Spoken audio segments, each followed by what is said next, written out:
Psaume 103. C'est le psaume de David.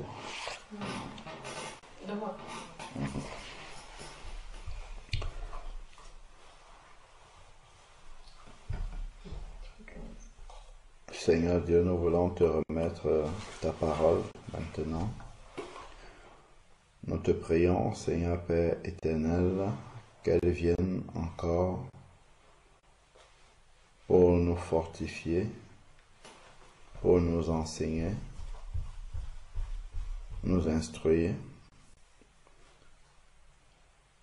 et que cette semence-là puisse germer en nous et porter beaucoup de fruits au nom de Jésus-Christ. Amen. Amen.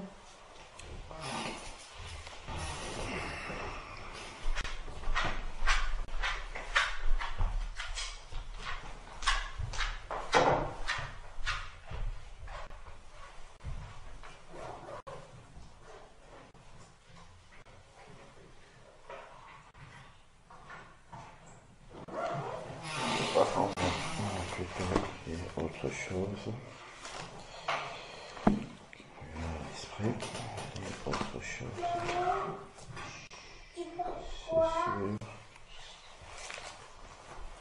C'est du Saint-Esprit, Jean 16.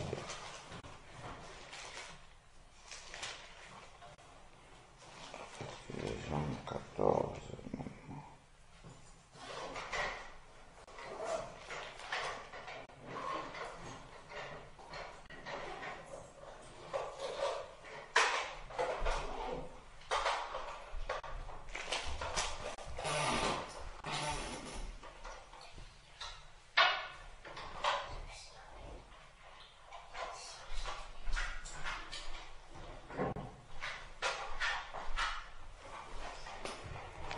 On va plutôt prendre,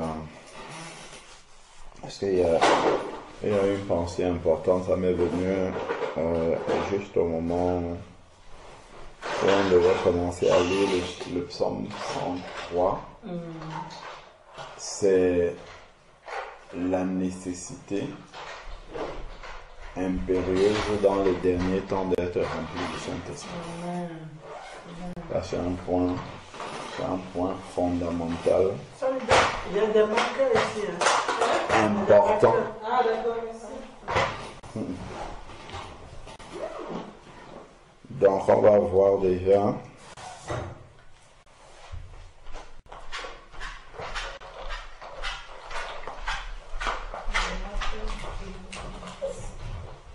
Nécessité d'être rempli du Saint-Esprit dans les temps. rempli dans le psaume 3, d'accord. Ouais, non, on va plutôt faire revoir.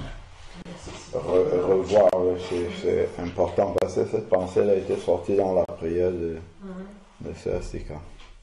Dans le Jean chapitre 14 déjà, on peut lire à partir du verset 15.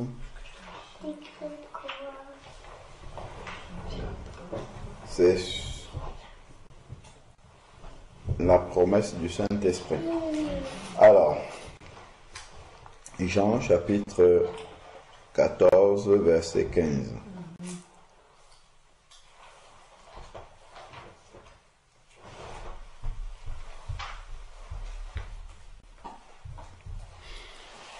Jean chapitre 14, verset 15. Il dit, si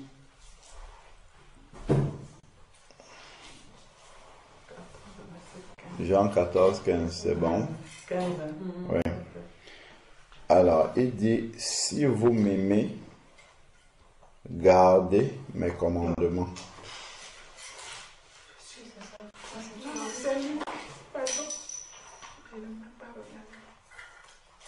Si vous m'aimez, gardez mes commandements.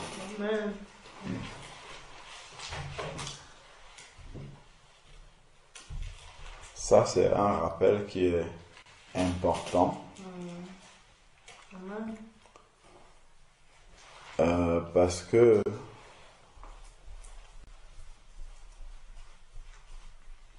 bien souvent, on peut penser que l'amour de Dieu consiste à faire les choses pour Dieu.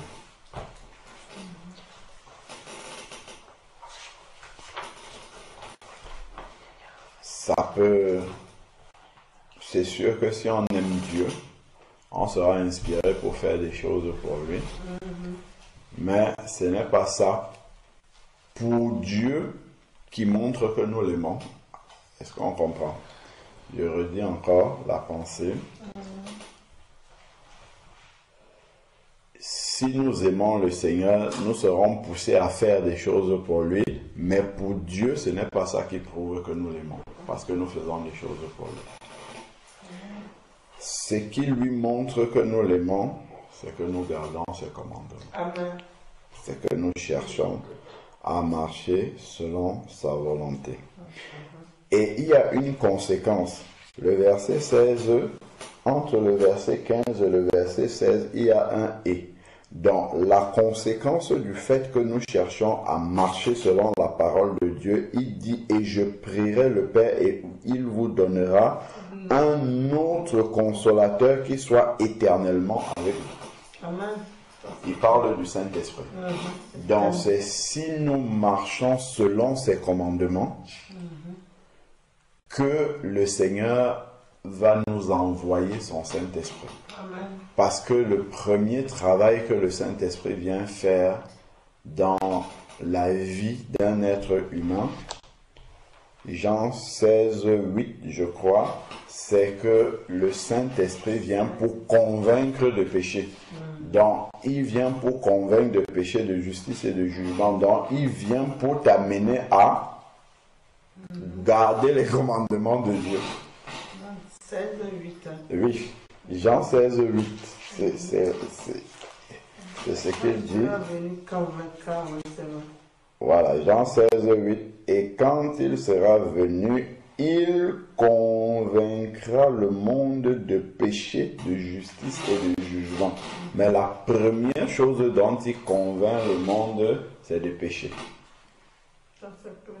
Amen.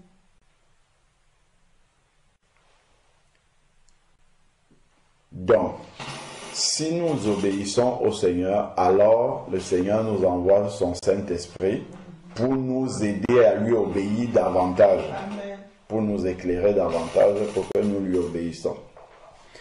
Donc, pour être rempli du Saint-Esprit, il faut obéir à Dieu.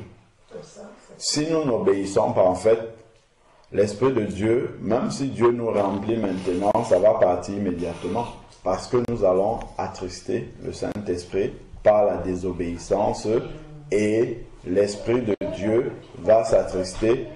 On voit généralement que quand quelqu'un est triste, même un être humain normal, quand il est triste, il n'agit plus. Il reste dans une position immobile et on voit la tristesse en lui. Il n'a pas la motivation de faire quelque chose. Quand on est triste, en fait, on est dans l'inaction, généralement. Le Saint-Esprit, ça va être la même chose. Si le Saint-Esprit s'attriste, il ne va plus agir. Et voilà. Donc, si nous demandons au Seigneur d'être rempli du Saint-Esprit, il faut aussi se préparer à ne pas attrister le Saint-Esprit. On voit même que lorsque les Israélites péchaient, je crois que c'est dans Ézéchiel qu'on le voit, la gloire de Dieu qui était dans le temple de Jérusalem est sortie et est remontée au ciel. Donc le temple là, c'est l'image de notre corps qui est le temple du Saint-Esprit. Donc si nous attristons aussi l'Esprit de Dieu, il s'éteint. En fait, c'est comme si on n'avait plus l'Esprit de Dieu. Donc c'est important de comprendre en demandant d'être rempli, renouvelé dans le Saint-Esprit, etc., de comprendre que ça marche avec l'obéissance. les deux marchent ensemble, de garder les commandements du Seigneur. Ça, ce n'est pas dissocié. Ensuite, maintenant, il dit que le consolateur qui viendra sera éternellement avec nous. Donc, il va demeurer avec nous tant que nous ne l'attristons pas. Nous continuons, nous sommes toujours dans Jean 14 au verset 16. On lit le 16 maintenant. Donc, il sera éternellement avec nous. Et verset 17 dit, l'esprit de vérité que le monde ne peut pas recevoir. Donc, on comprend déjà que ce qui fait la différence entre le monde et les enfants de Dieu, c'est le Saint-Esprit. Le fait d'avoir l'Esprit de Dieu fait la différence entre le monde et nous. Effectivement, si quelqu'un n'a pas l'Esprit de Jésus, il ne lui appartient pas. Je crois qu'il y a un verset comme ça dans Romains qui le dit. Celui qui n'a pas l'Esprit de Christ, je me demande si ce n'est pas Romains 8, 14, comme ça qu'il le dit. Celui qui n'a pas l'Esprit de Christ ne lui appartient pas. Donc, et c'est ça, si on appartient à Christ, on ne fait pas partie du monde.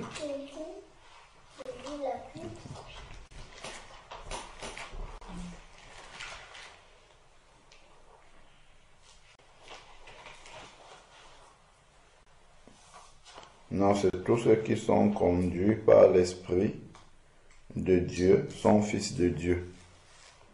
Donc,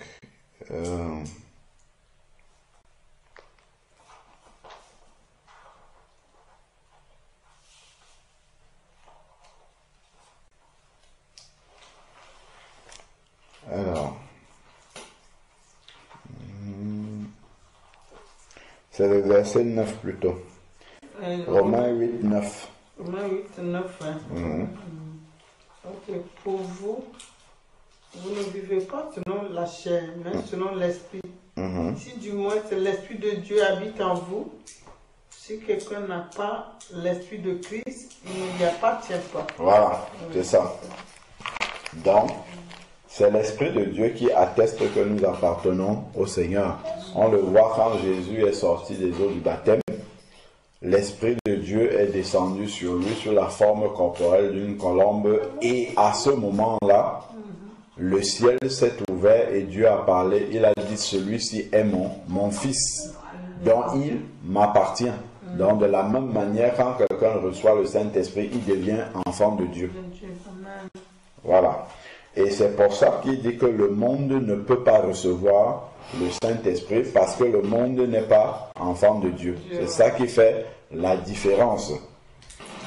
Et l'Esprit de Dieu vient avec la lumière. C'est pour ça que justement les enfants de Dieu doivent être dans la lumière. Si nous ne sommes pas dans la lumière, c'est qu'on n'a pas écouté l'Esprit de Dieu qui nous a donné. Et l'Esprit de Dieu va s'attrister. Donc, le monde ne peut pas recevoir l'Esprit de Dieu parce qu'il ne le voit pas. Il ne voit pas l'Esprit de Dieu et il ne le connaît pas. Donc, le monde ne peut pas voir l'Esprit de Dieu et il ne peut pas le connaître. Ce n'est pas pour lui. C'est justement l'Esprit de Dieu est envoyé pour faire la différence entre celui qui appartient à Christ et celui qui ne lui appartient pas. Il dit maintenant, voilà ce qui nous intéresse, mais vous le connaissez, vous connaissez le Saint-Esprit, parce qu'il demeure près de vous et qu'il sera en vous. Donc, le Seigneur est en train de promettre ici que l'Esprit de Dieu viendra habiter à l'intérieur de nous. C'est pour s'assurer qu'il soit toujours éternellement avec nous. Parce que si l'Esprit de Dieu restait seulement à côté de nous, tu peux partir par exemple au travail étant pressé et tu oublies le Saint-Esprit à la maison. tu peux être pressé de partir quelque part et tu laisses le Saint-Esprit, mais Dieu a pris la précaution de le mettre en nous pour qu'on ne l'oublie jamais. Qu'est-ce que ça veut dire? Ça veut dire que, en fait, dans la volonté de Dieu, nous devons avoir le Saint-Esprit partout et en tout lieu. Et donc être dans l'obéissance partout et en tout lieu. C'est pour ça que l'Esprit de Dieu est à l'intérieur de nous. Donc on ne peut pas se séparer de l'Esprit de Dieu. Donc partout où nous sommes, nous devons pouvoir obéir au Seigneur sans aucune restriction.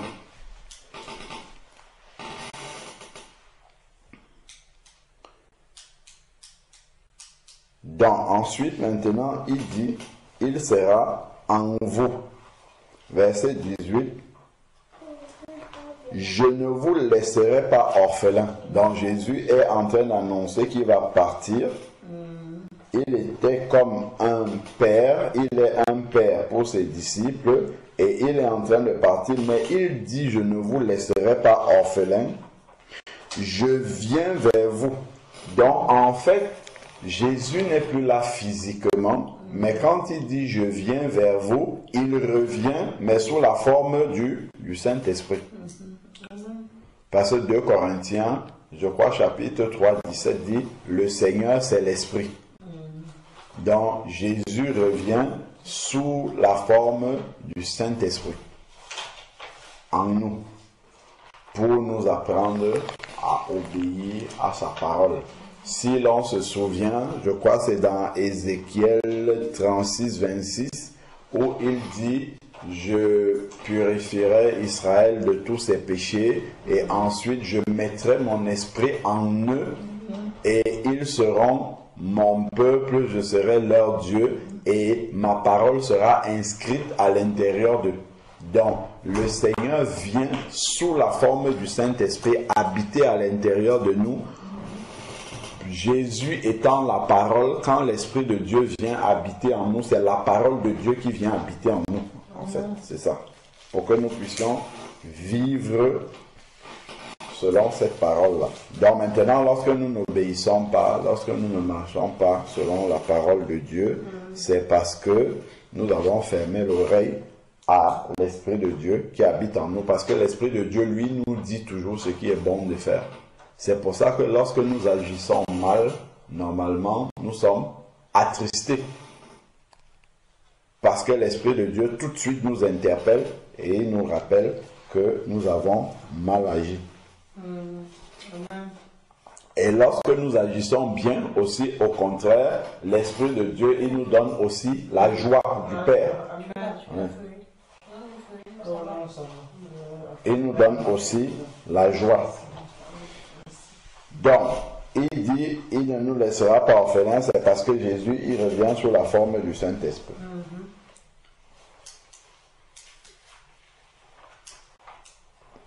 Verset 19, encore un peu de temps et le monde ne me verra plus, mais vous me verrez parce que moi je vis et que vous aussi vous vivez. Il ne parle pas de vivre physiquement. Non, quand il dit que vous vivez, c'est parce que le Saint-Esprit va venir habiter en vous. Donc, celui qui n'a pas le Saint-Esprit est mort. C'est pour ça que je crois que c'est dans Ephésiens 2, il dit vous étiez morts par vos offenses. Donc, pour Dieu, lorsqu'il regarde comme ça sur la terre, ceux qu'il voit vivants, c'est ceux qui ont le Saint-Esprit. Donc, pour lui, on peut être au travail là comme ça, au milieu de nos collègues. Mais si on doit, si nous on prend le téléphone, on fait la photo, de là où nous travaillons, on va voir tous les collègues qui sont là debout en train de travailler avec nous et tout. Mais si on prend l'appareil photo de Dieu, on fait la même photo, on va nous voir nous, et puis les autres, ça va être des cadavres qui sont alignés. Mais comme nous, notre Saint-Esprit est souvent endormi, nous sommes au milieu de nos collègues et nous parlons avec eux comme s'ils sont vivants. On oublie. Mais si on avait la vision de Dieu, en fait, on serait effrayé. Parce que, imagine un peu, je ne pense pas que celui qui travaille à la morgue imagine, en fait, oui, c'est pas une joie. Tu ne peux pas être une joie. Donc, et ça montre combien le Saint-Esprit est éteint en nous, en fait. C'est-à-dire que quand on part au travail, on est tellement absorbé que, en fait, on n'a pas la vision de Dieu. C'est pour ça que l'apôtre Paul, partout où il était, il voulait parler de Dieu, il voulait vendre, parce que lui, il avait cette vision-là du Seigneur. Parce que le Saint-Esprit, tout ça, l'apôtre Paul, il en a beaucoup parlé. Donc, celui qui est rempli du Saint-Esprit tout le temps, il a cette vision-là de Dieu. Donc, quand il arrive, la pensée qu'il a, c'est se dire, je travaille à la mort, en fait. Ou je travaille au cimetière. Donc, ici, autour de moi, il n'y a que des morts qui sont là, autour de moi. Donc, la seule chose que j'ai à faire ici, c'est de ressusciter les morts, pour qu'au moins il y ait d'autres vivants qui soient avec moi, c'est ça. Amen. Et ça doit nous effrayer déjà. Je pense que ça doit réveiller notre conscience et voir à quel point nous sommes, comment dire, il y a besoin que le Seigneur nous réveille encore, qu'il nous réveille encore pour que nous voyons comme lui voit. Parce que celui qui est rempli du Saint-Esprit, c'est comme ça qu'il voit. Il voit des vivants, dans ceux qui ont l'Esprit de Dieu en eux, et à côté, ce sont des morts. Mais le Seigneur permet même souvent que il nous fait des rappels. Des rappels que, attention, ce n'est pas parce que vos collègues qui sont avec vous, vous discutez avec eux, vous faites certains, vous travaillez ensemble, que en fait, vous êtes tous vivants. Vous êtes vivants physiquement comme ça. De temps en temps, un collègue il va dire une parole grossière, ou bien vous allez discuter sur un sujet, tu vas voir la manière dont il raisonne, ça va te choquer à l'intérieur. Ils vont peut-être être en train de parler des grossièretés, ils vont peut-être tourner quelque chose qui est normal comme ça, ils vont tourner vers le sexe, peut-être des choses comme ça, et toi ça va te choquer. Ça, ce sont des rappels en fait du Saint-Esprit que en fait tu es à la mort de là où tu es là, tu es au cimetière. Oui, il faut faire attention. Donc, et parfois tu peux t'oublier même, tu deviens comme un mort avec eux. Parce que en fait le Saint-Esprit s'est endormi en toi, alors qu'il doit toujours rester éveillé et faire attention lorsqu'on discute avec eux, lorsqu'on fait des choses avec eux. Attention, en fait, nous ne sommes pas du même royaume. Oui, nous ne sommes même pas dans le même état. Parce que toi, tu es mort et moi, je suis vivant. Donc, si tu arrives à la mort, tu ne vas pas faire ce que les morts qui sont là sont en train de faire. Toi, tu vas faire totalement autre chose. Voilà. Et ça, c'est vraiment... prions vraiment le Seigneur pour qu'il nous... pour que le Seigneur nous éclaire. Parce que c'est partout au travail. Les voisins, quand tu montes là comme ça dans ton immeuble, en fait, ce sont les cadavres que tu vois autour de toi dans la ville. Tu vas chez le boulanger, c'est le cadavre. En fait, nous sommes comme sur un territoire où il y a eu le tremblement de terre, où il y a eu le tsunami, où tout le monde est mort autour de nous et nous on marche au milieu des cadavres, en fait. Normalement, c'est comme ça que nous devons voir. Et quand tu vois comme ça, en fait, tous les jours, tu es dehors pour évangéliser, ou bien dès que tu es avec quelqu'un, ta pensée, c'est d'abord, lui là, je dois lui communiquer quelque chose de Christ. Une première semence au moins, pour que après je prie, pour que l'Esprit de Dieu le touche, pour qu'il revienne à la vie, pour que je ne sois pas seul vivant. Amen. Parce que si on est seul vivant quelque part, en fait, on ne peut pas être à l'aise. Parce que c'est avec les vivants, dans le monde physique, c'est avec les vivants qu'on peut se réjouir. Exact. Voilà. Avec les morts, ce n'est que le deuil et la tristesse. Donc, effectivement, si on voit comme Dieu voit, avec nos collègues intérieurement, on ne peut être que très triste spirituellement. Quand on voit cet état, on les voit gueuler, on les voit. parce qu'en fait, même parfois, un collègue, un patron, une personne, un boulanger, n'importe qui, un voisin, peut nous insulter, peut nous parler grossièrement. Nous, ça va nous énerver, on va commencer à l'insulter. Vraiment. En fait, quand nous réagissons comme ça, à l'instant là, nous sommes entrés dans la mort avec lui. Hein. En fait, nous sommes entrés dans la mort. Parce que normalement, si nous voyons ça, nous allons dire, l'Esprit de Dieu en nous va dire qu'en fait, il réagit comme ça, c'est parce que lui, il est mort. Normalement, c'est ça. C'est qu'à ce moment-là, l'Esprit de Dieu s'éteint et on rebascule dans la mort, en fait. La mort, c'est la chair. Hein. C'est ça. On rebascule dans la chair et on oublie, en fait, que non, nous sommes vivants et lui, il est mort. Donc, il réagit comme ça. Ça, ce sont les œuvres de la mort. C'est normal que lui il réagisse comme ça, mais moi, je ne dois pas réagir comme ça parce que je suis vivant. Ça montre combien on oublie. On oublie facilement. Et ça, c'est parce qu'on n'est pas permanemment rempli du Saint-Esprit, renouvelé. C'est pour ça que dans Romains, l'apôtre Paul, Romains 12, il dit ne vous conformez pas au siècle présent, mais soyez transformés par le renouvellement, voilà, de l'intelligence. En fait, notre pensée doit être constamment renouvelée par la parole de Dieu pour nous rappeler que nous sommes vivants.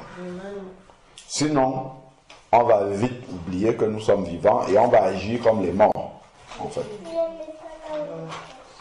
Et il suffit de commencer, de se laisser un peu distraire comme ça par les voisins, les collègues et tout ça là. En fait, on va commencer à agir comme eux sans même se rendre compte. Donc, facilement, on va commencer à tolérer et entrer dans les œuvres de la mort avec eux, comme si on était mort.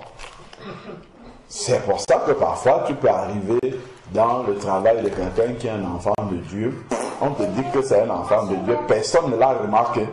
Normalement, même si on le dit, on doit remarquer dans ton attitude, il y a quelque chose lui, qui est différent. C'est pour ça il dit le monde ne peut pas recevoir le Saint-Esprit, mais si on vient comme ça, on ne voit aucune différence, c'est que là, il y a un vrai problème.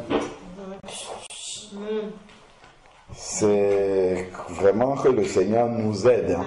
Vraiment, franchement. Qu'il nous aide, parce que là, on demande à être rempli du Saint-Esprit, c'est bien, mais il faut assumer ça. Hein. Il faut assumer d'être rempli du Saint-Esprit. Parce que rempli du Saint-Esprit, ça veut dire que tu es conscient partout tu vois comme Dieu voit, en fait. C'est que constamment, tu vas voir comme Dieu voit, et si tu vois comme Dieu voit, en fait, tu dois agir. Tu ne peux pas voir et rester, et te dire, bon, non. C'est que il faudra agir. Ah là là, vraiment que le Seigneur, il nous aide à permanemment nous souvenir qui nous sommes. Et l'Esprit de Dieu qui habite en nous. Donc, ensuite, il dit, vous vivrez. Ça, c'était pour dire que si nous on vit et le monde ne peut pas recevoir le Saint-Esprit, lui, il est mort et nous sommes vivants. Ensuite, maintenant, verset 20. En ce jour-là, vous connaîtrez que moi, je suis en mon Père, et vous en moi, et moi en vous. Celui qui a mes commandements, c'est ce qu'on avait dit tout à l'heure. Celui qui a mes commandements et qui les garde, c'est celui qui m'aime. C'est ce qu'il avait dit au verset 15 là-bas. Il rappelle encore ça. Et moi aussi je l'aimerai. On voit ce que celui qui aime le Seigneur et qui garde sa parole, ce que ça entraîne dans sa vie. Il dit celui qui oui, je recommande le 21. Celui qui a mes commandements, c'est-à-dire qui garde mes commandements, ça veut dire les connaître et les mettre en pratique. c'est celui qui m'aime. Maintenant, il dit celui qui m'aime là, donc qui garde mes commandements, sera aimé de mon Père, et moi aussi je l'aimerai. Donc le Père et le Fils vont l'aimer. Et, c'est la conséquence, je me manifesterai à lui. Donc, je me révélerai à lui. Donc, plus on obéit au Seigneur, plus il se révèle à nous dans les détails.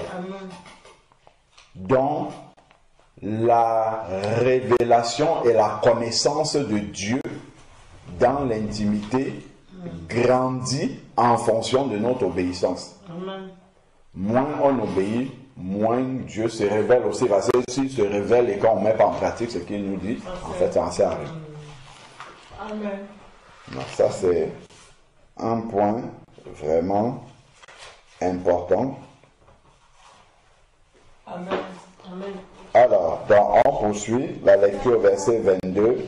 Jude, non pas l'Iscariote, lui dit, Seigneur, comment se fait-il que tu dois te manifester à nous et non au monde? Comment se fait-il? Jésus lui répondit, si quelqu'un m'aime, il gardera ma parole. Il dit ça une troisième fois. Et mon Père l'aimera, ça c'est la deuxième fois qu'il le dit, et nous viendrons vers lui et nous ferons notre demeure en lui. En fait, c'est l'Esprit de Dieu qui va venir habiter en lui. C'est ça qu'il est en train de dire. Et faire la demeure, quand c'est ta demeure, en fait, tu ne pars plus. C'est pour ça que nous serons éternellement. Il a dit l'Esprit, le Consolateur, qui sera éternellement avec vous. C'est ça qu'il dit ici, nous viendrons faire notre demeure, c'est-à-dire nous allons venir et rester en lui.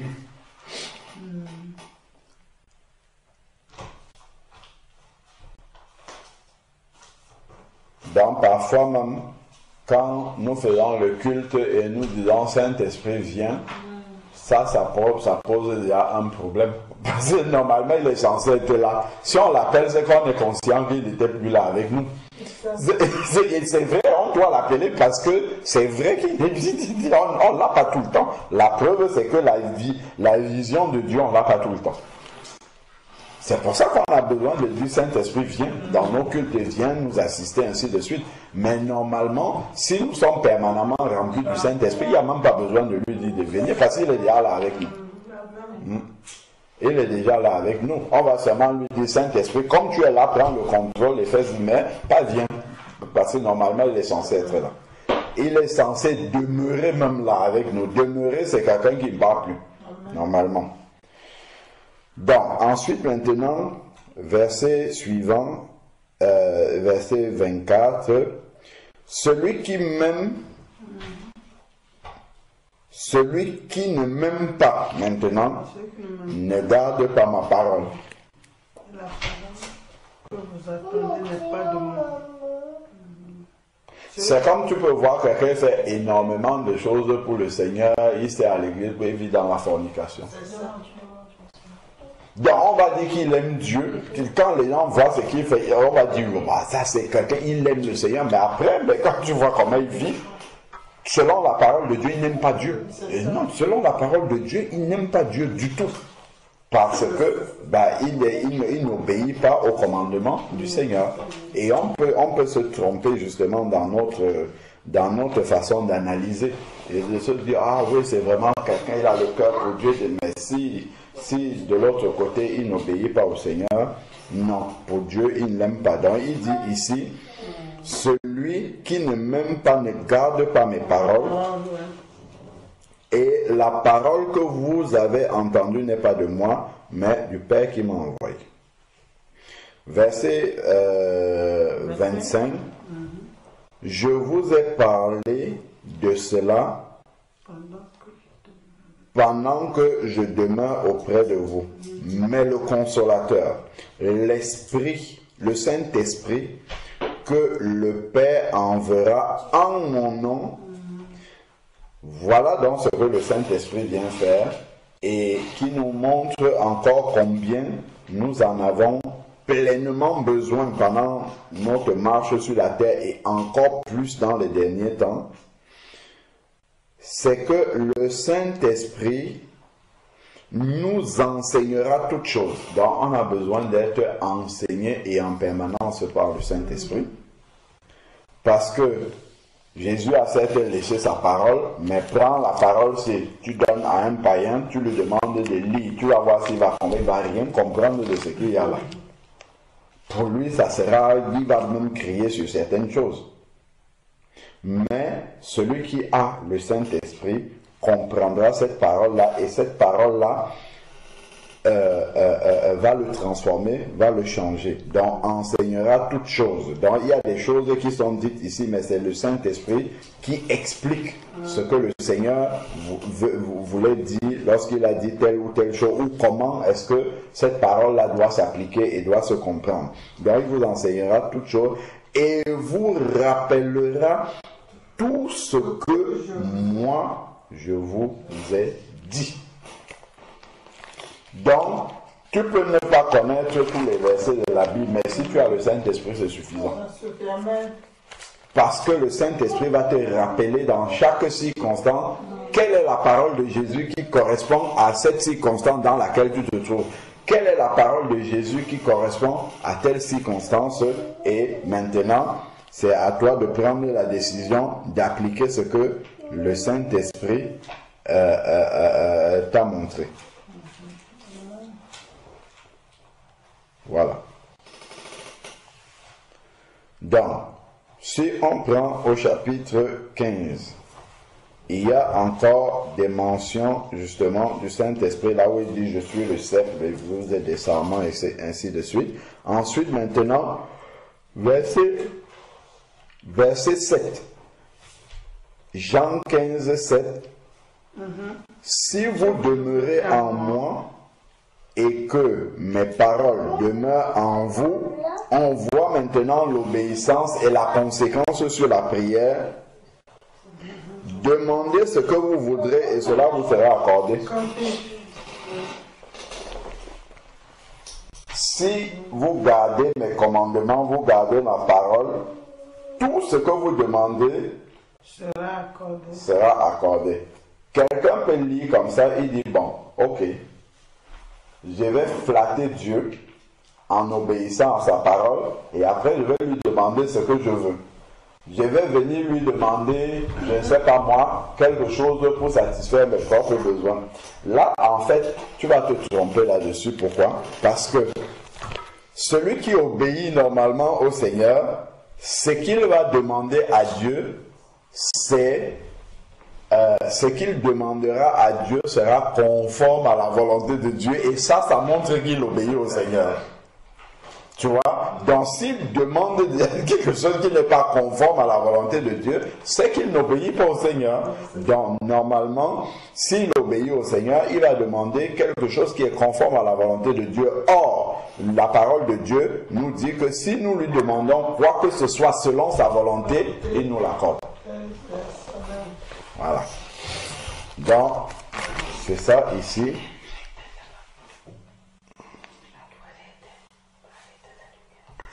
Alors, donc, comme j'ai gardé les commandements de mon père, ok.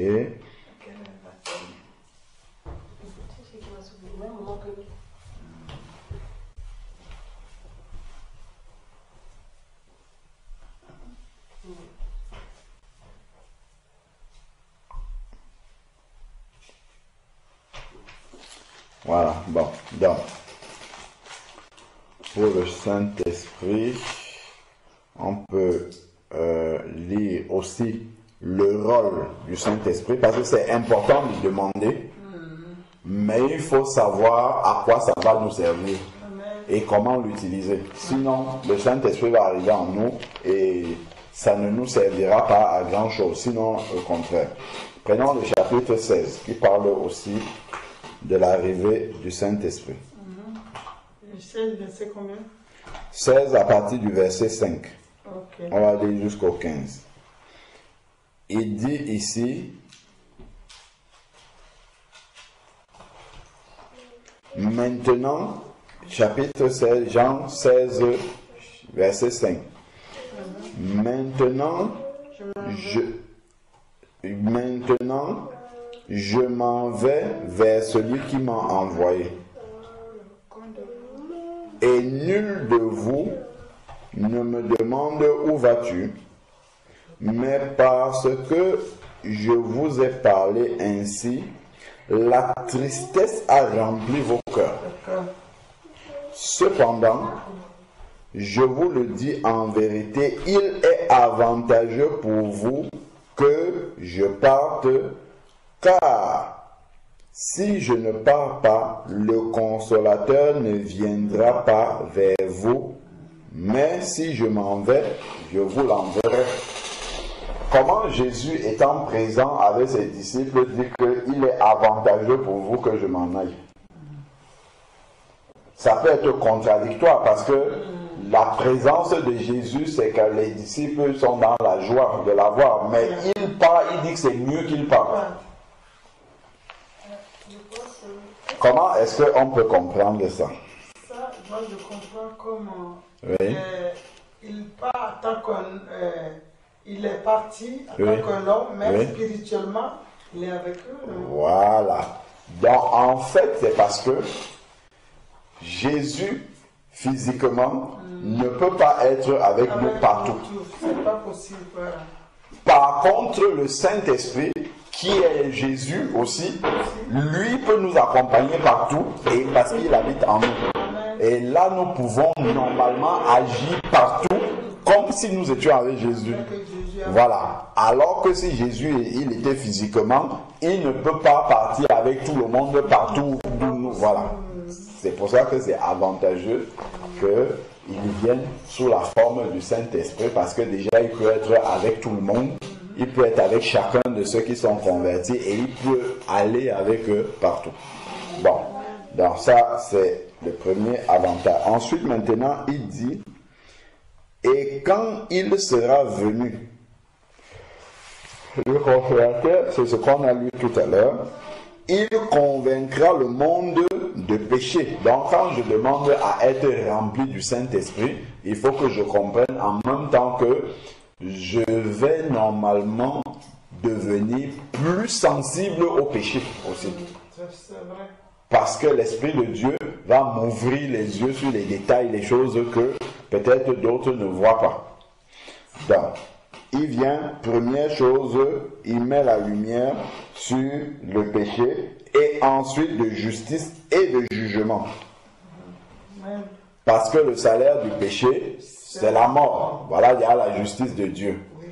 Et le salaire du péché, c'est la mort, justice et jugement. Le salaire plus la conséquence. Donc, ici, il dit de pécher parce qu'il ne croit pas en moi.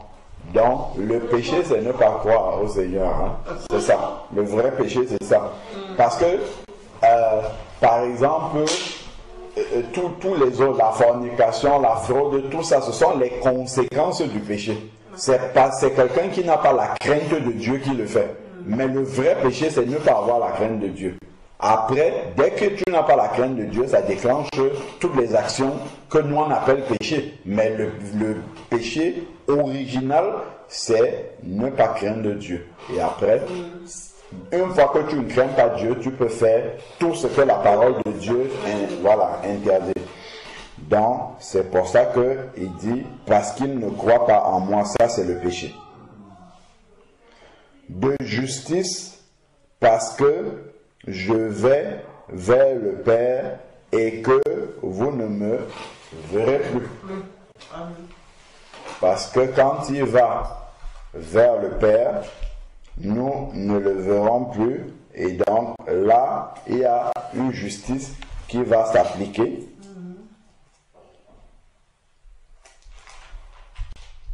Et de jugement, parce que le prince de ce monde est jugé. Satan a été précipité sur la terre. Quand Jésus a envoyé dans Matthieu 10, c'est nous sommes au verset 9. Ok, à ce qui concerne le péché, péché parce qu'ils ne croient pas en moi. La justice parce que je vais au Père. Et que vous ne me verrez plus. C'est là où Et de jugement parce que le prince de ce monde est jugé. Oui. Satan a été expulsé du ciel.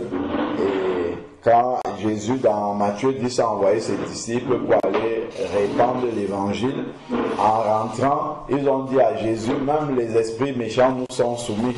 Et Jésus a dit, je voyais Satan tomber du ciel. Voilà. C'est ça, le prince de ce monde est jugé. Et en plus aussi, lorsque Jésus était à la croix, il y a eu 3 heures de ténèbres où le prince de ce monde a été jugé aussi. Donc, il dit, j'ai encore beaucoup de choses à dire, à vous dire, mais vous ne pouvez pas les comprendre maintenant. Il a beaucoup de choses à leur dire, mais ils ne peuvent pas les comprendre. Pourquoi ils ne peuvent pas comprendre? Parce qu'ils ont besoin du Saint-Esprit pour comprendre ça. Parce qu'il avait dit, quand le Saint-Esprit viendra, il vous enseignera toutes choses. Mais eux ici, ils n'ont pas encore le Saint-Esprit parce que Jésus n'est pas encore parti. Voilà. Donc il y a des choses que Jésus ne peut pas leur enseigner parce qu'ils ne vont pas comprendre. Voilà. Et verset 13 maintenant dit, quand il sera venu l'Esprit de vérité, il vous conduira dans toute la vérité. Donc l'Esprit de vérité vient pour nous conduire à marcher dans la parole de Dieu. C'est pour cette raison-là que nous devons toujours bien étudier la parole de Dieu, parce que toute chose que nous allons dire, que voilà, c'est le Saint-Esprit qui m'a dit de faire ça, il faut que nous montrons le verset qui correspond. Amen. Parce que cette parole-là a été inspirée par le Saint-Esprit. Et le Seigneur dit au commencement était la parole était avec Dieu et la parole était Dieu. Et ensuite il dit que rien de ce qui existe n'a été fait sans la parole. Voilà, donc si le Saint-Esprit te dit fais ceci, il faut qu'il te donne la parole qui va avec. Parce que rien de ce qui a été fait n'a été fait sans la parole. C'est Jean chapitre 1 verset 3. Rien de ce qui a été fait n'a été fait sans la parole. Non, on peut lire ça. Jean chapitre 1, ici, verset 3. Jean 1, verset 3. Oui, Jean chapitre 1. L'évangile de Jean, chapitre 1. Oui, pas les lettres. De l'Apocalypse. Non, pas les épîtres. Évangile. Matthieu, Luc, Jean. Matthieu, Marc, Luc, Jean. Non, c'est Jean 1. Jean 1, ok. Jean, chapitre 1. Verset 3. Verset 3. Oui, j'ai trouvé. Voilà. Toutes les choses ont été faites par elle, et rien de ce qui a été fait n'a été fait sans elle. Voilà. Le elle là, c'est la parole. Parce que le verset 1 au commencement, voilà. Donc il dit, rien de ce qui a été fait n'a été fait sans la parole. Donc ça veut dire que tout ce que je dis que le Saint-Esprit m'a dit de faire doit être appuyé par la parole. Amen. Parce que rien de tout ce qui a été fait n'a été fait sans la parole. Amen. Donc, le Saint-Esprit vient ensuite encore pour nous conduire dans toute la vérité, c'est-à-dire dans toute la parole de Dieu. Voilà, pour nous conduire dans toute la parole de Dieu. Nous sommes dans Jean 16. Voilà, dans toute la parole de Dieu. Ensuite, maintenant, on continue à voir, dans le Saint-Esprit vient pour convaincre le péché, il vient pour conduire dans la vérité de la parole de Dieu. Et ensuite, il dit, car ces paroles ne viendront pas de lui-même, mais le consolateur, il parlera de tout ce qu'il aura entendu et vous annoncera les choses à venir. Il parlera de tout. Jean 16, verset combien? Jean 16, verset 13. Ok, voilà. Oui, c'est bon. quand il sera venu, lui, l'Esprit de vérité, il vous conduira dans toute la vérité. Donc ça, c'est une chose que le Saint-Esprit fait. Donc, si nous sommes remplis du Saint-Esprit, nous devons nous attendre à marcher dans plus la vérité, en plus de détails dans la vérité, et de mettre plus en pratique la parole de Dieu. Car ces paroles ne viendront pas de lui-même, mais il parlera de tout ce qu'il aura entendu. Donc, ce qu'il a entendu auprès du Père et de Jésus, c'est ça qu'il vient répéter. Et ce qu'il a entendu auprès du Père et auprès de Jésus, c'est quoi? C'est la parole de Dieu, c'est la Bible. C'est la parole de Dieu. Donc, le Saint-Esprit ne vient pas parler de lui-même. Donc, il ne vient pas avec sa propre révélation qui n'a rien à voir avec la parole de Dieu. Donc, ce qu'il amène, c'est pour confirmer la parole de Dieu, toujours. Donc, il ne vient pas dire quelque chose qui n'est pas dans la Bible. Voilà. Ensuite, maintenant, verset 14, il dit, lui, le Saint-Esprit, me glorifiera. Donc, quand le Saint-Esprit vient, il ne vient pas pour se glorifier lui-même, il vient pour glorifier Jésus. Voilà. Donc, celui qui est rempli du Saint-Esprit va davantage glorifier Jésus dans la louange, dans l'adoration, dans l'obéissance, ainsi de suite. Donc, il va glorifier Jésus parce qu'il prendra le Saint-Esprit. Il prendra de ce qui est en moi et vous l'annoncera. Donc le Saint-Esprit ne prend pas quelque chose qui vient de lui-même, il prend ce qui vient de Jésus. Or, nous savons que Jésus est la parole. Amen. Jésus est la parole, donc il prend dans la parole et il nous l'annonce. Donc, verset 15, tout ce que le Père a est en moi. C'est pourquoi j'ai dit, il prendra de tout ce qui est en moi et vous l'annoncera. Donc, voilà un peu déjà. Voilà déjà un peu ce que le Saint-Esprit vient faire. Amen. Ensuite, maintenant, prenons Jean chapitre 20. Jean chapitre 20. À partir du verset 19. Jean chapitre 20, à partir du verset 19. Là, on se situe après la résurrection de Jésus. Jésus est ressuscité. Chapitre 20, verset combien? Jean chapitre 20, verset 19. Ok, 19, 20.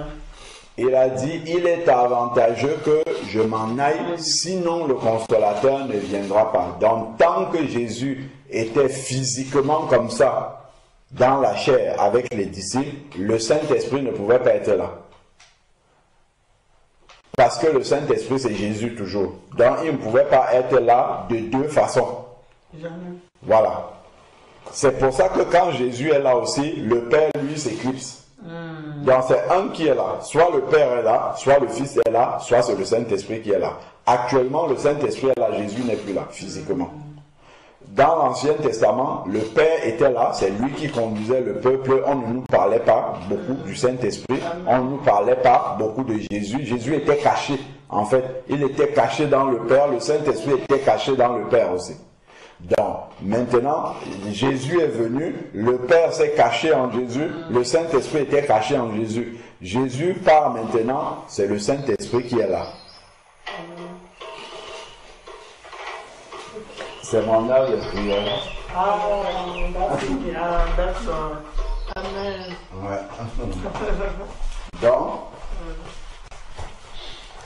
Donc voilà, c'est ça. Donc il fallait que Jésus meure d'abord et ressuscite pour que le Saint-Esprit vienne. Donc voilà, maintenant là le Saint-Esprit va venir. Verset 19, il dit, le soir, Jean 20, 19, le soir de ce jour qui était le premier de la semaine, donc c'est le dimanche, les portes du lieu où se trouvaient les disciples étaient fermées. Donc ils étaient dans un lieu, ils avaient fermé les portes. Par crainte qu'ils avaient des Juifs. Jésus vint et debout au milieu d'eux. Donc, la porte est fermée et Jésus est venu. Donc, Jésus n'est pas entré par la porte. Il est apparu comme ça au milieu d'eux. Donc, Jésus vint et debout au milieu d'eux, il leur dit que la paix soit avec vous. C'est Shalom. Amen. Que la paix soit avec vous. Quand il eut dit cela, il leur montra les preuves de la résurrection, ses mains et son côté percé. Les disciples se réjouirent en voyant le Seigneur. Donc, ils étaient dans la joie de voir Jésus. Et Jésus leur dit à nouveau que la paix soit avec vous.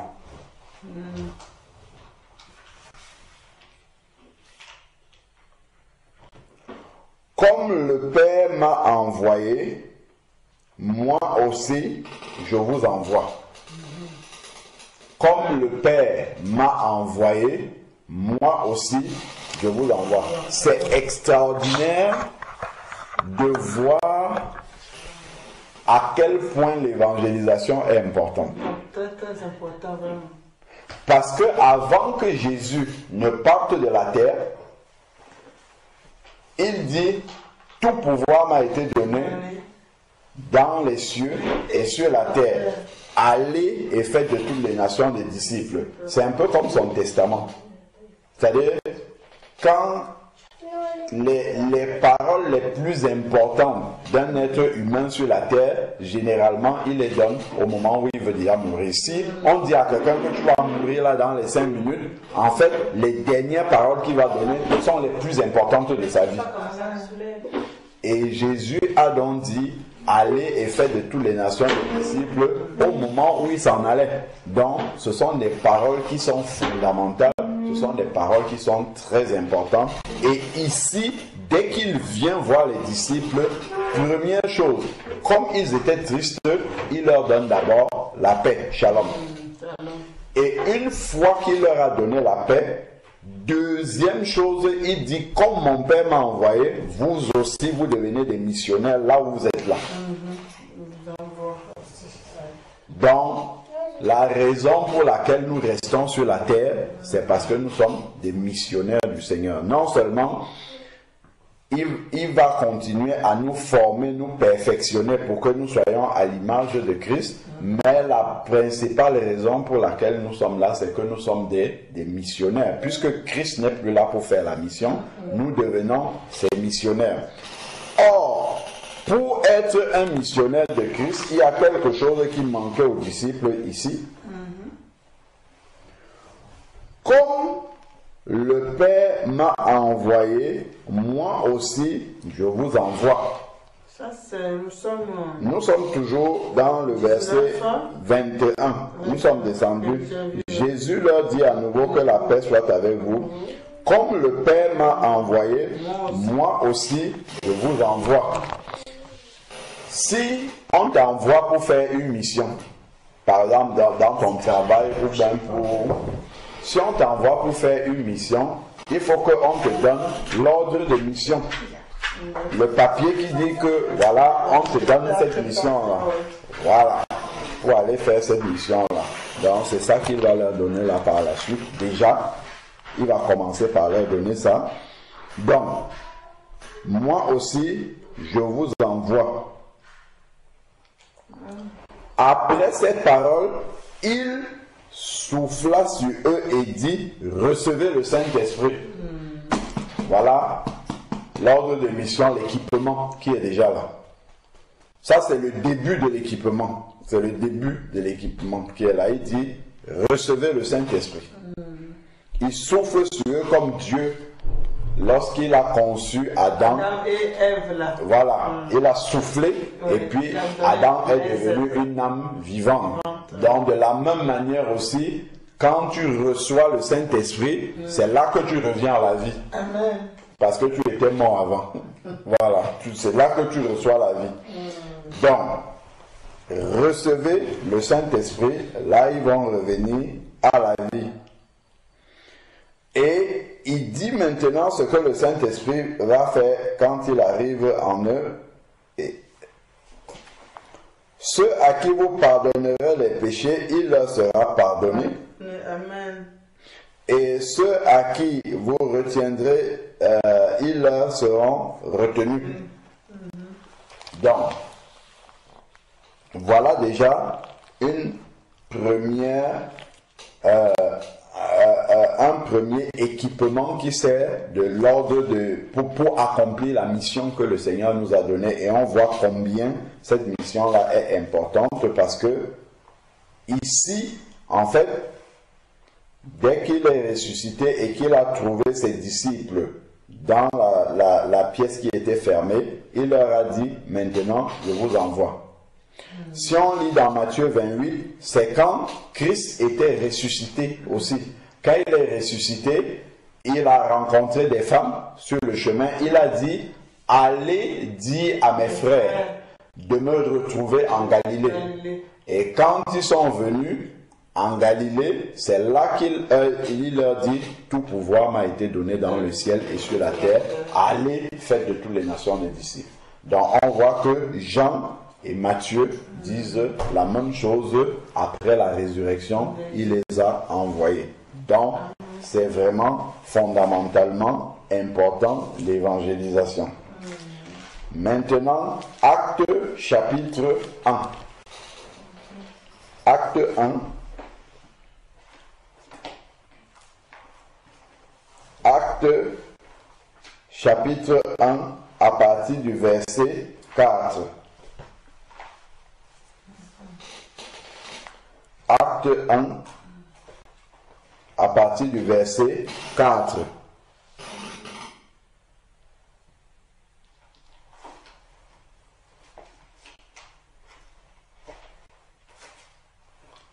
Dans Acte, c'est après Jean.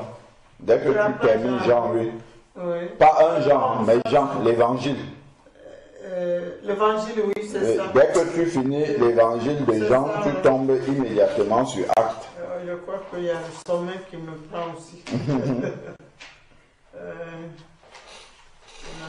C'est un livre que j'ai beaucoup aimé.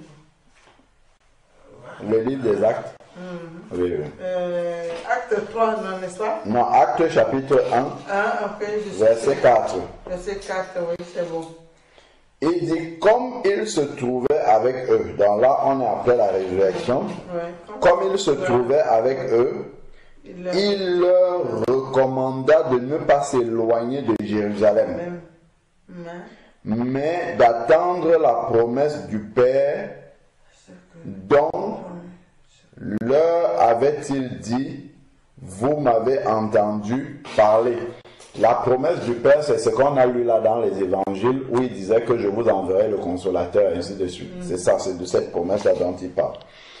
Ensuite, maintenant, car Jean a baptisé d'eau, mais vous, dans peu de jours, vous serez baptisés d'Esprit Saint. Oui, baptisés du Saint-Esprit. Donc, l'équipement pour partir, l'ordre de mission du Seigneur, la première chose déjà, c'est avoir le Saint-Esprit. Le Saint-Esprit, c'est celui que tu reçois le jour de ton baptême. Lorsque tu sors des eaux du baptême, l'Esprit de Dieu vient habiter en toi. Et il commence à te faire marcher dans la lumière. Ça, c'est le Saint-Esprit initial. Amen. Mais ici, là, Jésus avait déjà soufflé sur eux pour dire recevez le Saint-Esprit. Donc, ils avaient déjà reçu le Saint-Esprit qui convainc de péché, ainsi de suite. Mais maintenant, il parle de baptiser. Baptiser, c'est plonger. Donc, être rempli du Saint-Esprit maintenant. Plonger dans le Saint-Esprit. Il dit, pour ça, il faut demeurer à Jérusalem. Ne vous éloignez pas de Jérusalem, mais attendez la promesse du Père dont vous m'avez entendu parler. Verset 5. Et il dit, car Jean a baptisé d'eau, mais vous serez baptisés d'Esprit Saint, donc du Saint-Esprit. Eux dont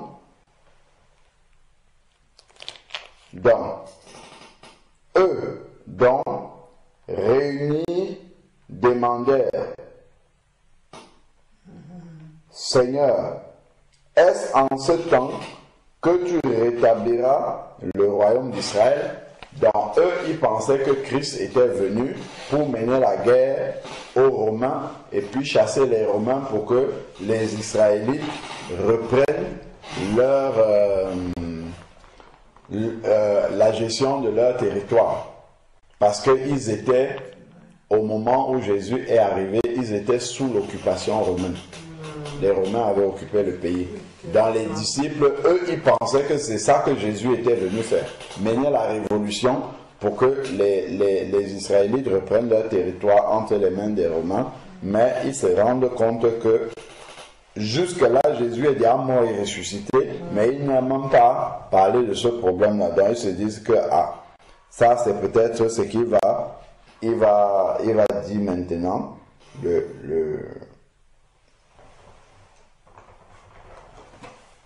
Voilà.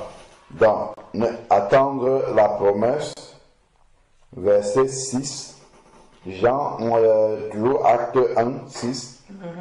Eux donc réunis demandèrent au Seigneur. Acte 1, 6. Oui, on lit seulement la suite. Ah, ok. Alors, c'est ça? Oui, il dit, est-ce en ce temps que tu rétabliras le royaume d'Israël? Donc, c'est ce que j'étais en train d'expliquer. Dans le 7 maintenant, il leur dit, ce n'est pas à vous de connaître les temps ou les moments que le Père a fixés de sa propre autorité. Donc Jésus leur dit, non, ce n'est pas de ça qu'il s'agit. Verset 8, c'est ça qui nous intéresse maintenant.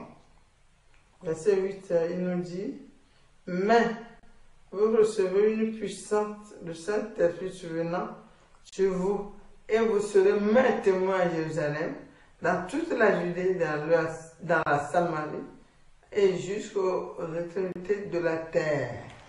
Voilà. Donc il dit, vous recevrez une puissance. Quand Jésus a soufflé sur eux, ce n'est pas une puissance qui est venue, c'est le Saint-Esprit qui est venu simplement. Et là maintenant, c'est la puissance du Saint-Esprit qui va venir. Donc ils vont être remplis du Saint-Esprit, survenant sur vous. Et là, le baptême dans le Saint-Esprit, donc parler en langue et tout ce qui est la prophétie, tous les dons qui viennent, quand il vient en fait te baptiser dans le Saint-Esprit, c'est pour t'envoyer en mission. Donc, vous serez mes témoins. Donc, immédiatement, baptisé du Saint-Esprit, tu deviens automatiquement un témoin. Donc, le Saint-Esprit va te pousser pour commencer à témoigner. Et ça, on le voit dans Acte 2. Ils étaient dans la chambre haute. Lorsque les langues de feu sont descendues sur eux, ils sont sortis immédiatement pour commencer à parler dans la rue. Et puis les autres ont dit qu'ils étaient ivres et tout. Et ça a ouvert une brèche pour pouvoir que Pierre commence à expliquer, et ça a débouché sur 3000 conversions. Amen. Donc, le premier travail dans le baptême du Saint-Esprit, c'est qu'il te pousse, il t'envoie, il t'amène à devenir témoin.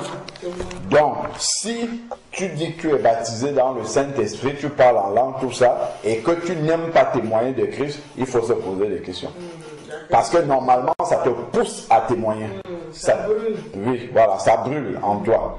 Et évidemment, le baptême dans le Saint-Esprit vient avec le courage, ça vient avec la parole de Dieu aussi, parce que ça te permet, lorsque tu évangélises, tu portes la mission de pouvoir parler plus facilement. Parce que quand tu parles aux gens, l'Esprit de Dieu en toi te donne les paroles pour arriver à parler et à communiquer ce que Jésus dit. Voilà. Donc, c'est principalement cette promesse-là que le Seigneur donne, le baptême dans le Saint-Esprit. Et après, si on lit,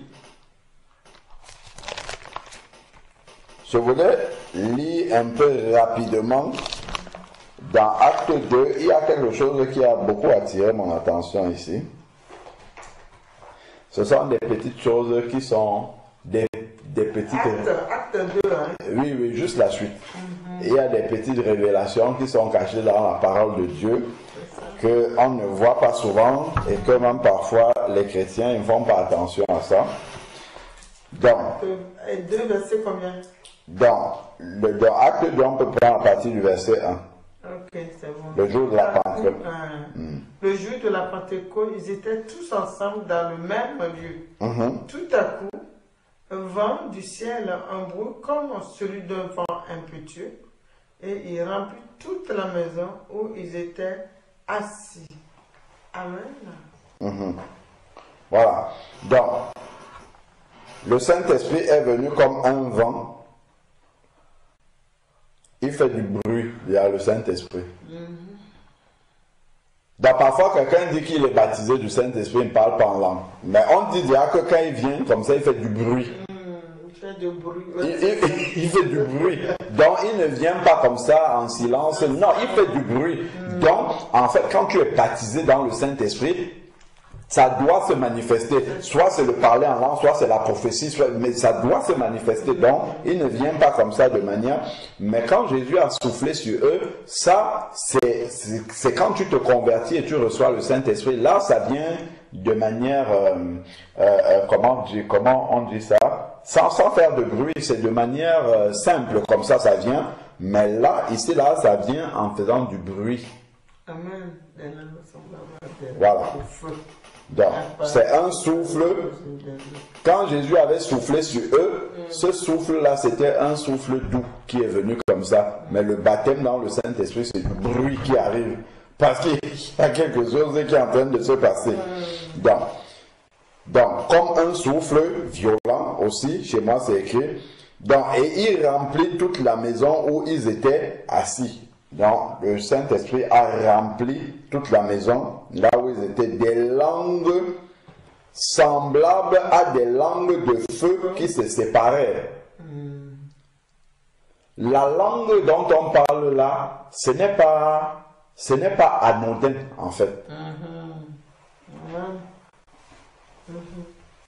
Les langues de feu, pourquoi? En fait, les langues là, ça fait référence à la langue qui est là et qui aide à parler.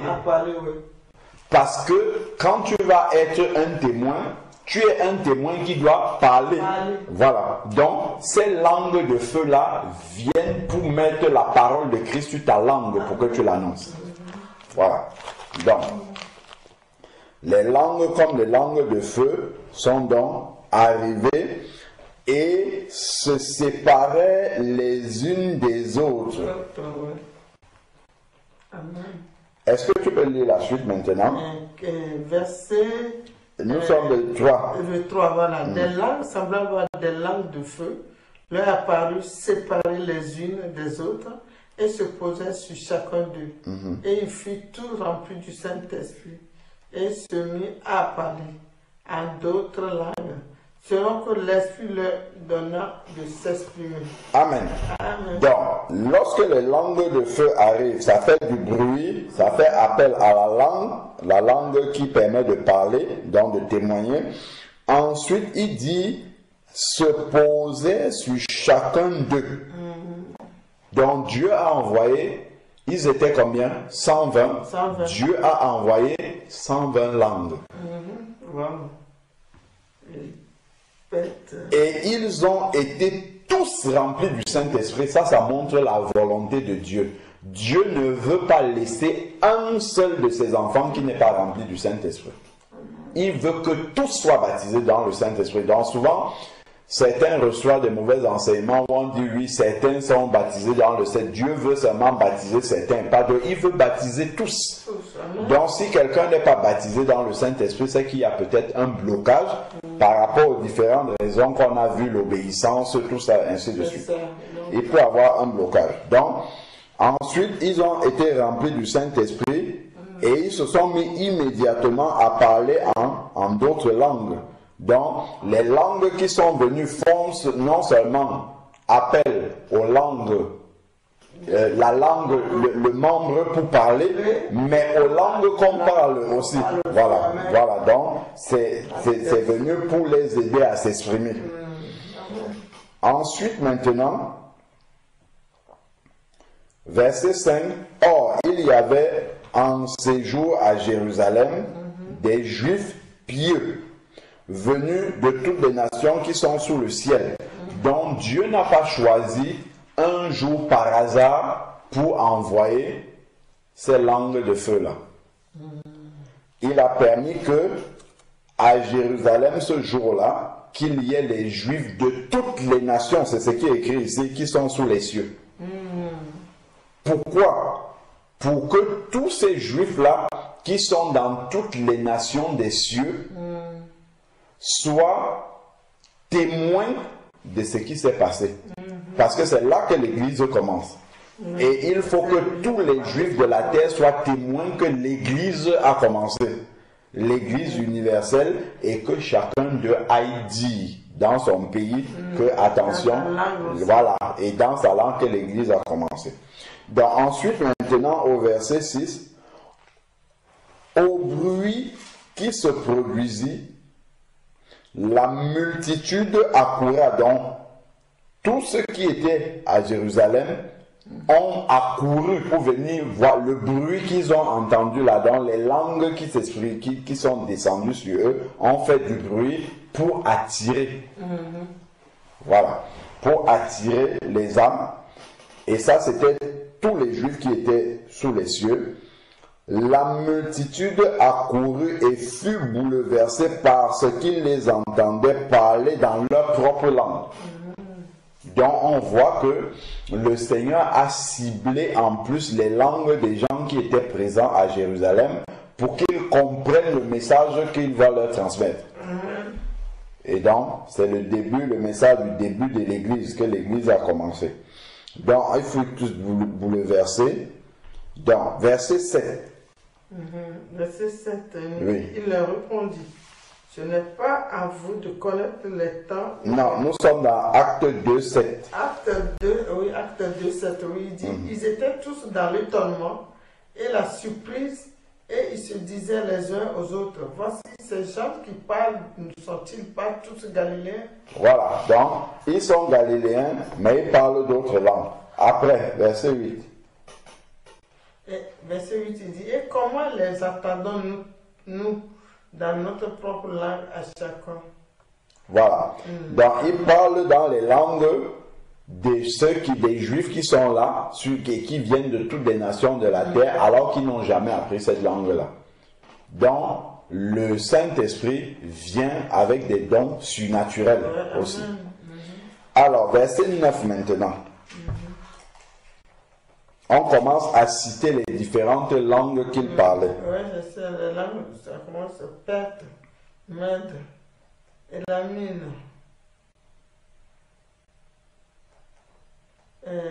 Notre langue, non, Perte, c'est ça, non? Oui. Merde, Elamite, ceux qui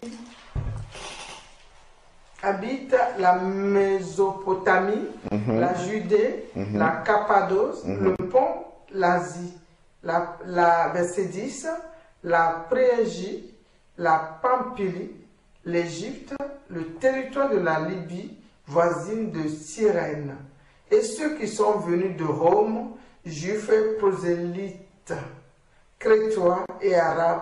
Comment les entendons-nous parler dans nos langues des merveilles de Dieu? Amen. Amen. Donc on voit ici que il parle des merveilles de Dieu dans les différentes langues qui sont là. Amen. Bon.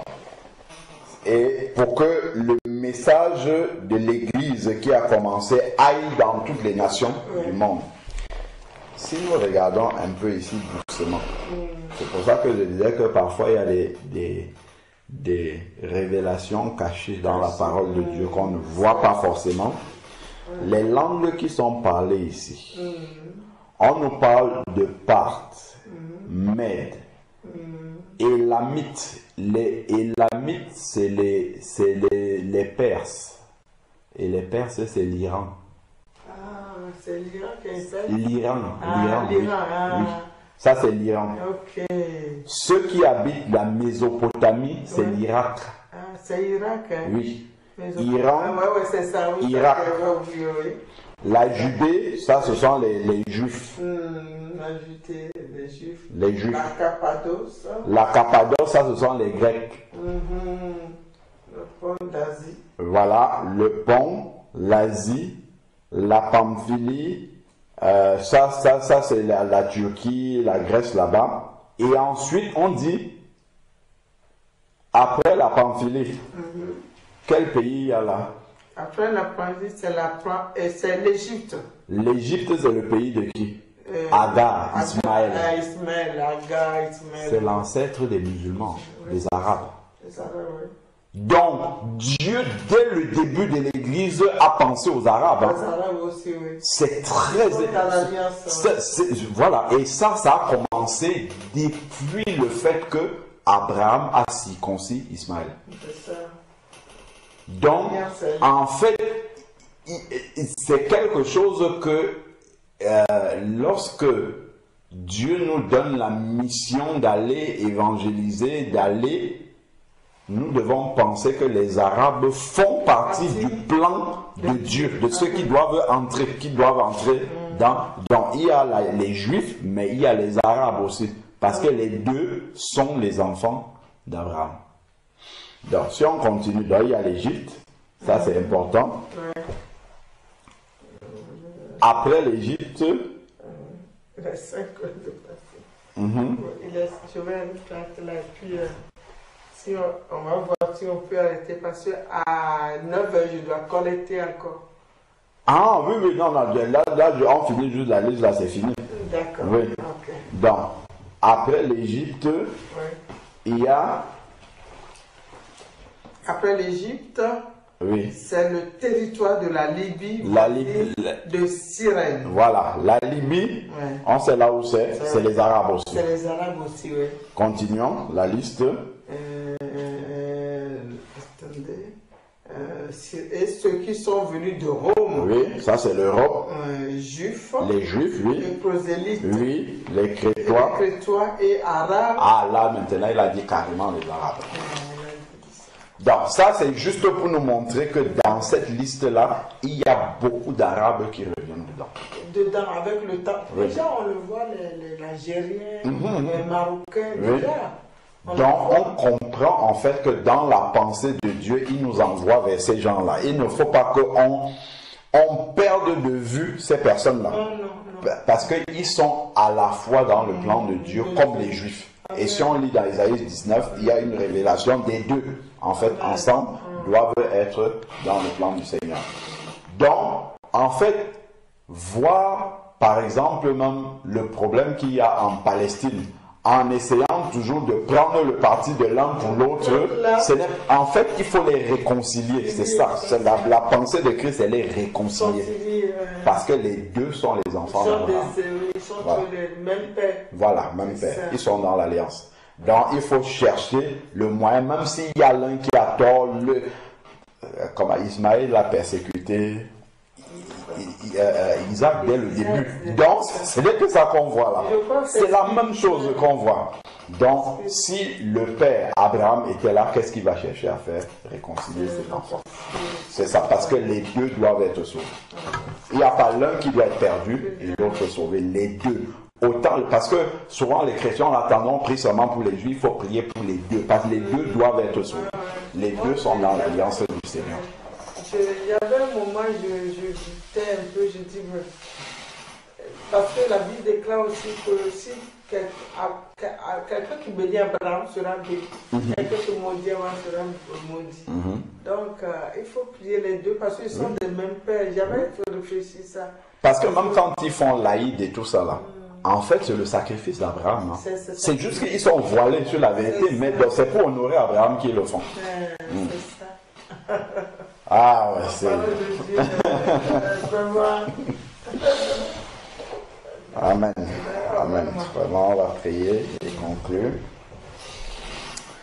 Seigneur Dieu, nous voulons te rendre grâce encore et te bénir pour ta parole. Merci parce que tu nous as laissé ta parole, Seigneur Dieu, qui est vraiment une lampe à nos pieds, qui nous rappelle encore, Seigneur Père éternel, aujourd'hui que nous sommes vivants et que nous sommes au milieu des cadavres, Seigneur Père. Et lorsque tu dis allez ressusciter les morts, Seigneur Dieu, nous comprenons, nous cherchons souvent des morts qui sont à la morgue physique, alors que nous avons plein de morts autour de nous, Seigneur Père éternel, dont nous ne réalisons pas, Seigneur Père éternel, qu'ils sont morts, parce que physiquement, ils sont vivants devant nous, alors que pour toi, ils sont morts. Nous te prions, Seigneur Dieu, vraiment d'éveiller notre conscience, Père éternel, que nous vivons au milieu des morts, et que cela, Seigneur Dieu, nous pousse encore davantage à aller vers ceux qui ne te connaissent pas, Seigneur Père éternel. Merci encore, Seigneur Dieu, de ce que tu nous montres encore la nécessité d'être remplis du Saint-Esprit pour pouvoir accomplir cette mission, parce que nous en avons besoin, Seigneur Père éternel. Et tu nous as aussi montré les conditions, Seigneur Dieu, à savoir l'obéissance, t'aimer, garder tes commandements pour pouvoir recevoir ton Esprit Saint. Seigneur Père, aide-nous vraiment à demeurer dans l'obéissance, Seigneur Père, afin d'être toujours remplis de ton Esprit et de te le demander pour que tu puisses nous remplir encore, Seigneur Père éternel, du Saint-Esprit. Papa, nous te prions aussi pour te rendre grâce de ce que tu nous as encore alerté sur le fait que les enfants d'Ismaël font partie de l'Alliance. Nous voyons comment tu as prévu dans les 120 langues qui sont descendues sur les disciples, tu as prévu beaucoup de nations arabes. Leur langue, Seigneur Père, que parmi les langues de feu, il y avait plusieurs langues des peuples arabes. Seigneur Dieu, nous comprenons qu'ils ont une place aussi dans ton cœur, Seigneur Père éternel, que tu les attends aussi dans ton royaume. Père, nous comprenons, Seigneur Dieu Tout-Puissant, que notre mission doit être vers eux également, Seigneur Père éternel, et bien sûr vers les enfants de Jacob également, Seigneur Père des Israélites. Béni sois-tu, donne-nous des opportunités de pouvoir parler avec eux, dispose leur cœur de tous ceux avec lesquels tu nous mettras en contact pour que nous puissions leur communiquer la lumière qui vient de toi afin qu'ils passent des ténèbres à la lumière. Béni soit ton Saint-Nom. Merci pour ce temps de prière que tu nous as donné encore. Merci d'avoir ôté la fatigue, Seigneur Père, de nous avoir permis de partager, Seigneur Dieu Tout-Puissant, Père, ta parole. Merci encore, Seigneur Dieu, du fruit que cette parole-là va porter en chacun de nous. Merci encore, Seigneur Père, de toutes les prières que tu as permis que nous élevions vers toi, Seigneur Père, et nous prions qu'elles soient un parfum